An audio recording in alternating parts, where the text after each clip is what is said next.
안녕하십니까. 잘보는안과 김진선 원장입니다. 네, 이번 시간에는 저희가 이제 안구 건조증에 대해서 한번 최신 지견도 살펴보고 그 환자분께서 여쭤보시는 여러 가지 질문들에 대한 제가 대답을 해드릴 건데, 제가 오늘 특별히 저번에 이정호 원장님 유튜브 촬영에 의해서 저희 PD님을 모셨습니다. 이제 PD님께서도 안과 환자분이시고 건조증을 많이 겪고 있다고 하셔서 그 건조증에 대한 질문을 PD님과 함께 상의해 보도록 하겠습니다. 네, PD님. 네. 네, 첫 번째 질문 한번 해줘 보시겠어요? 이제 안구 건조증이라는 건 정확히 어떤 건가요? 안구 건조증이 어떤 거냐고 물어보시면, 이제 안구는 눈이잖아요. 눈이 건조한 건 어떤 건지 아시죠? 건조해지는 증상이나 징후나 그런 거를 안구 건조증이라고 부르고, 저희가 또 다른 말로는 건성환이라고 부르기도 하고, 영어로는 드라이 아이 신드롬이라고 부릅니다. 그래서 내 눈이 건조하게 느껴진다. 그러면 이제 안구 건조증으로 진단을 내릴 수가 있고, 최근에는 안과에 와서 검사를 해서 건조증에 대한 징후나 이렇게 소견이 없더라도 본인 스스로 눈이 건조하다고 느끼면 안구 건조증이라고 진단을 내리고 있습니다. 피디님 안구 건조증 있으시다고 들었는데 특별히 어떤 증상이 있으신지 한번 설명해 보시겠어요? 네, 저는 이제 매일 자고 일어나면서 눈을 좀 뜨고 잔다고 하더라고요, 주변 사람들이. 그래서 눈이 조금 감기지도 않는 것 같고 좀 그 부분 때문에 눈이 많이 좀 찝찝합니다. 그러면 어떤 방법이 있을까요?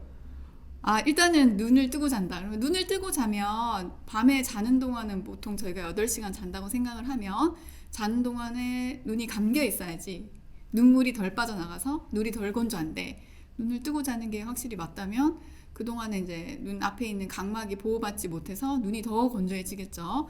밤 동안에 건조해지면은 낮에 더 심하게 건조증을 느낄 수가 있고, 이제 눈을 안 뜨고 자도 건조하신 분도 많이 있거든요. 근데 이제 약간 건조증이 있는데 눈을 뜨고 자면 건조증이 더 심해지는 악화 요인이 될 수가 있고, 그러면 이제 밤 동안에 눈을 잘 감도록 해야 건조증이 덜 생기니까 눈을 감겨줘야 되겠죠. 만약에 너무 밤 동안에 눈이 안 감긴다 그러면은 이제 테이프 같은 것으로 눈을 붙이고 자라고 말씀을 드리던지, 아니면은 눈 안에 연고 같은 거를 넣어서 눈이 조금 떠지더라도 연고가 코팅이 되어 있으면 눈이 덜 건조하니까 그런 방법을 저희가 권해드리고 있습니다.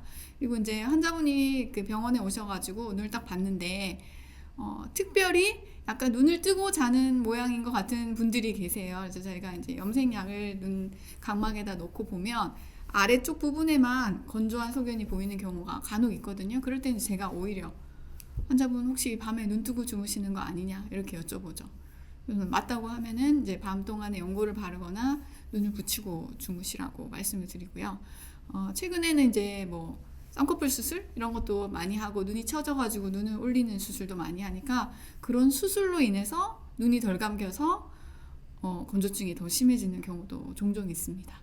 그렇다면 혹시 안구 건조증이 시각에는 시력 문제에는 문제가 없을까요? 네, 그래서 좋은 질문인데요. 이제 건조증이 있으면 환자분들이 이제 병원에 오시잖아요. 그래서 진료를 봐요. 근데 이제 다른 황반변성이나 제가 보고 있는 당뇨망막증이나 백내장, 녹내장 이런 거에 비해서는 심각한 병은 아니라고 안심을 시켜드려요. 왜냐하면 녹내장, 백내장, 황반변성 그런 거는 심해지면 실명에 이를 수 있는데, 안구 건조증은 정말 많이 심해져도 실명까지 가지는 않고요. 초반에는 약간 찝찝하고 흐리게 보이는 증상은 있을 수 있지만 그게 시력에 크게 영향을 주지는 않는 걸로 되어 있습니다. 근데 이제 많이 진행이 되거나 다른 류마티스 질환이나 몸속에 건조증을 야기할 수 있는 그런 질환을 가지고 계신 분들은 건조증이 심하게 오기 때문에 그런 경우에는 시력이 떨어질 수도 있지만 대체로 시력에 영향을 많이 주는 것으로 되어 있지는 않습니다. 그렇다면 제가 안구 건조증이 있는데 만약 제 자녀가 있다면 그게 혹시 유전이 될 부분이 있을까요? 좀 질문이 색다르고 정말 좋은데요. 건조증은 유전된다고는 말씀드리고 있지는 않습니다. 그래서 아까 제가 조금 전에 말씀드렸다시피 류마티스 질환이나 건조증을 야기할 수 있는 그런 질환을 가지고 계신 분은 건조증이 심하게 올 수 있다고 말씀드렸는데, 류마티스 질환 같은 건조증을 야기할 수 있는 병은 유전될 수 있겠지만 건조증 자체는 유전되는 것은 아니고요.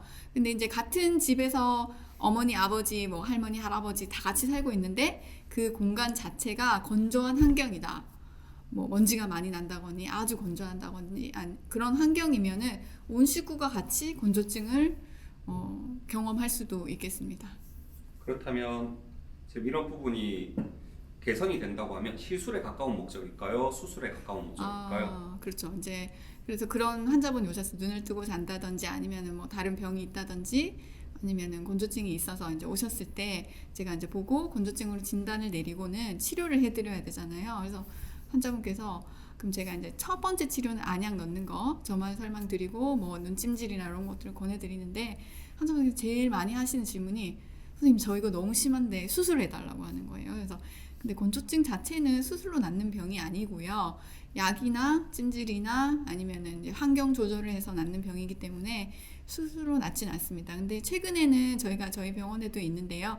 레이저 기계, IPL 레이저 기계라는 게 있습니다. 제가 이제 브로셔, 저희가 만든 브로셔인데 여기 보시면 이런 기계가 있어요. 그래서 이런 기계로 건조증을 치료할 수 있는 방법이 있거든요. 그래서 약을 넣거나 환경 조절을 하거나 뭐 찜질을 해도 안 되시는 분들은 그 레이저 기계의 도움을 받아서 치료를 좀 받으시면 좀 더 빨리 그리고 오랫동안 건조증 심하게 앓으셨던 분들은 좀 빠른 시간에 건조증이 호전되는 것을 경험할 수 있겠습니다.